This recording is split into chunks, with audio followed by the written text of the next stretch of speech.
Hello बच्चों, welcome to SR classes. तो अभी के इस वीडियो में हम लोग यूरोप में राष्ट्रवाद नामक जो चैप्टर है क्लास 10th इतिहास का पहला चैप्टर जो है उससे सबसे इम्पोर्टेंट सवाल, दीर्घ उत्तरीय प्रश्न जो कि कई बार एग्जाम में बना हुआ है, ठीक ना। ये जो सवाल मैं आपको करवा रहा हूँ ये सवाल 5 नंबर में पूछता है और साथ ही साथ 2 नंबर में भी पूछता है।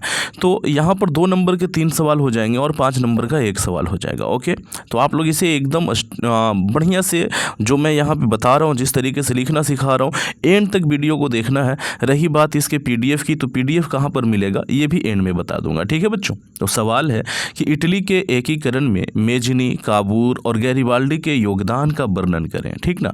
कई बार सवाल पूछता है कि केवल मेजनी के योगदानों का वर्णन करें, कई बार पूछता है कि काबूर के योगदानों का वर्णन करें और कई बार केवल गैरिबाल्डी का पूछता है। तो ये तीनों का यहाँ पे अलग अलग लिखा गया है, ठीक ना। तो अगर अकेले पूछता है तो केवल अकेले वाला लिख देंगे, और अगर एक साथ पूछता है तो इस तरीके से 5 नंबर में पूछेगा तो ये पूरा इस तरीके से लिखना है ना। आंसर की शुरुआत कुछ यूं करेंगे बच्चों कि इटली का एकीकरण मेजनी, काबूर और गैरिबाल्डी के नेतृत्व में हुआ, उन्हीं के प्रयासों से संभव हो पाया, ठीक ना। ये वाली लाइन आपने लिखनी है और उसके बाद फिर ऐसे हेडिंग डाल डाल करके आपको एक एक करके इन तीनों के बारे में लिखना है।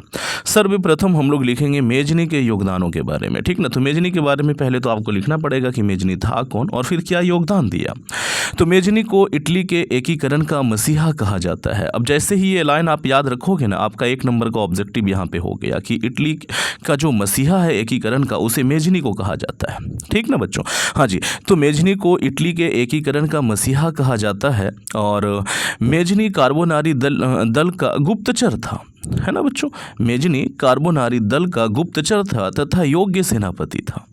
उन्होंने 1830 की फ्रांसीसी क्रांति का प्रभाव से, के लिखना है यहाँ पर, प्रभाव से इटली के लोगों में उभरते राष्ट्रवादी भावना का फायदा उठाकर उत्तरी तथा मध्य इटली को एकीकृत करना चाहा। ये एकीकृत कर लेना आप इसको, ठीक ना। मतलब कि 1830 की जो फ्रांसीसी क्रांति हुई थी बच्चों, उस क्रांति के प्रभाव में ना इटली भी आ गया था। इटली के लोग भी चाह रहे थे कि हमारे यहाँ भी कोई क्रांति हो, तो मेजनी ने चाहा कि क्यों ना इसका लाभ उठाया जाए। लोगों में जो भावना भड़क रही है, इसका लाभ उठाते हुए उत्तरी तथा मध्य इटली को एक कर दिया जाए, ठीक ना। एकीकृत करना चाहा, लेकिन मेटरनिक द्वारा इसे दबाया गया और मेजनी को जेल में डाल दिया गया, ठीक। लेकिन वो संभव नहीं हो पाया क्योंकि मेटरनिक ने इसे दबा दिया और मेजनी को जेल में डाल दिया बच्चों।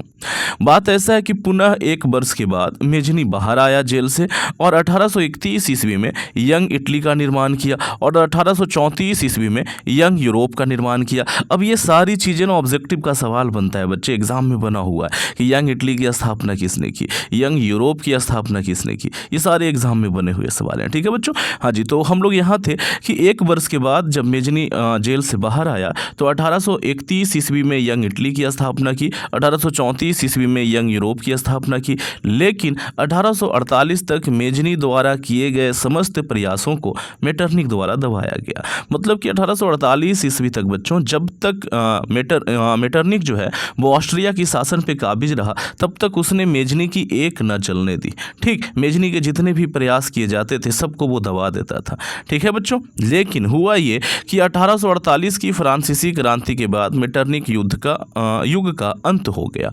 1848 में फ्रांसिस में क्रांति हुई और साथ ही साथ यहाँ ऑस्ट्रिया में भी क्रांति हुई, ठीक है बच्चों। तो मेटरनिक युग का अंत हो गया तथा पुनः मेजनी इटली को एकीकृत करना चाहा, ठीक। अब मेजनी को कोई रोकने वाला था नहीं, तो उसने सोचा कि एक बार फिर से इटली को एकीकृत कर दिया जाए, एकीकृत करना चाहा। लेकिन सार्डिनिया पिडमॉन्ट के जो राजा थे उन्होंने अपने अधीन इटली का विलय करना चाहा था। अब सार्डिनिया पिडमॉन्ट का जो राजा था वो चाहता था कि इटली का विलय अपने अधीन करे, वो खुद ये काम को करे, ठीक। और पोप जो है, जो आप मैंने पढ़ाया है आप लोगों को, अगर आपने वीडियो नहीं देखा है तो अवश्य देखें। पोप जो है वो समस्त इटली को धर्म राज्य बनाना चाहता था। सबके अपने अपने ख्वाब थे बच्चों, ठीक। अतः आपसी मतभेद के कारण इटली के एकीकरण का मार्ग अवरुद्ध हो गया और मेजनी पलायन कर गया। मेजनी ने क्या किया बच्चों, इटली छोड़ दी। ओके, समझ आ गया। तो ये थे मेजनी के किए गए कार्य जो कि एकीकरण में थे बच्चों। अब हम लोग पढ़ेंगे कि कॉन्ट काबूर का क्या योगदान था, ठीक। यहाँ देखिए, तो काउंट काबूर एक महान कूटनीतिज्ञ तथा राष्ट्रवादी व्यक्ति था। काबूर इटली के एकीकरण में सबसे बड़ी बाधा ऑस्ट्रिया को मानते थे, इसलिए ऑस्ट्रिया के हस्तक्षेप को इटली से हटाने के लिए फ्रांस के साथ दोस्ती का हाथ बढ़ाया। तो काबूर जो है ना ये मतलब सिर्फ अकेले लड़ने में भरोसा नहीं करते थे। इनका ऐसा मानना था कि अगर मौका पड़े तो किसी की ओर भी दोस्ती का हाथ बढ़ा दीजिए, उससे फ़ायदा उठा लीजिए, और जब मौका पड़े तो उसको भी मार पीट के भगा दीजिए। तो काबूर ऐसा ही था, उसको कूटनीतिज्ञ कहते हैं बच्चों। तो काउंट काबूर क्या था? एक महान कूटनीतिज्ञ था और राष्ट्रवादी था। इटली के एकीकरण में वो सबसे बड़ी बाधा किसको मानता था बच्चों? ऑस्ट्रिया को मानता था। ये ऑब्जेक्टिव का सवाल है, ठीक है। इसलिए ऑस्ट्रिया के हस्तक्षेप को, मतलब ऑस्ट्रिया को अपने देश में जो रोक टोक करना जो ये करता था, हमेशा किया करता था, उसको हटाने के लिए उसने क्या किया? तो फ्रांस की ओर दोस्ती का हाथ बढ़ा दिया बच्चों।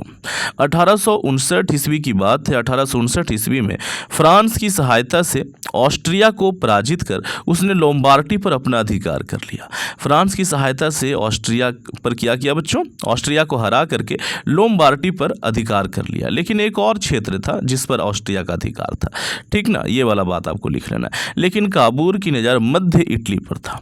हाँ, काबूर क्या चाहता था? मध्य इटली को कब्जे में लेना चाहता था। उसने फ्रांस को सेवॉय राज का लाभ देकर यह कार्य भी पूरा कर लिया। इसके बाद 1862 ईस्वी में काबूर की मृत्यु हो गई और इस प्रकार काउंट काबूर इटली के समस्त एकीकरण को नहीं देख पाया। ये थे काउंट काबूर के किए गए प्रयास इटली के एकीकरण में। ओके बच्चों, चलिए अब हम लोग देखेंगे कि गैरिबाल्डी का क्या योगदान रहा। तो गैरिबाल्डी पेशे से नाविक था और वो मेजनी के विचारों का समर्थक था। उनका मानना था कि युद्ध के बिना इटली का एकीकरण पूरा नहीं हो सकता। ये अपने कर्मचारियों के माध्यम से लाल कुर्ती नामक एक विशाल सेना खड़ी की, जिसके मदद से उसने सिसिली तथा नेपल्स के राज्यों को जीत कर, देखो क्या किया उसने, तो सिसिली और नेपल्स के राज्यों को जीत कर सार्डिनिया में मिला दिया।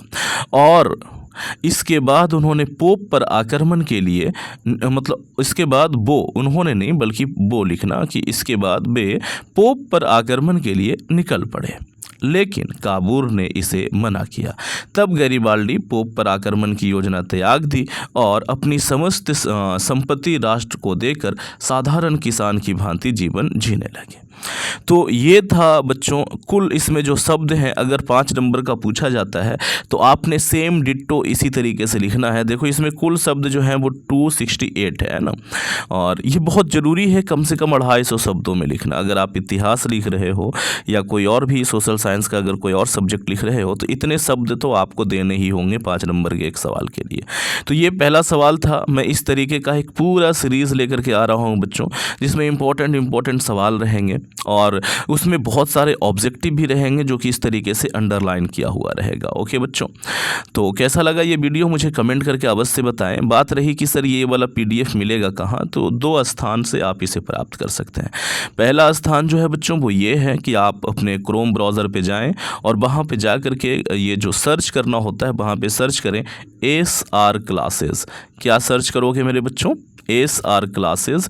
और ऐसे केवल सर्च करोगे तो मज़ा नहीं आएगा, SSES ऐसा होता है ना, हाँ ये रहा। उसके बाद स्पेस दे करके लिखना G और V, ये ज़रूर लिखना है, ठीक है। ये सर्च करोगे तो आपको अपना ये मिल जाएगा, वेबसाइट मिल जाएगा। वेबसाइट पे जाइए, वहाँ पर मैं एक सेक्शन बनवा करके इसे डलवा दे रहा हूँ। हो सकता है कि अभी ना मिले, थोड़ी देर में मिल जाएगा। ओके बच्चों, दूसरा तरीका क्या है कि आप अपने ये को एप्लीकेशन को डाउनलोड कर लीजिए, वहाँ पे मैं इसे डाल दूंगा।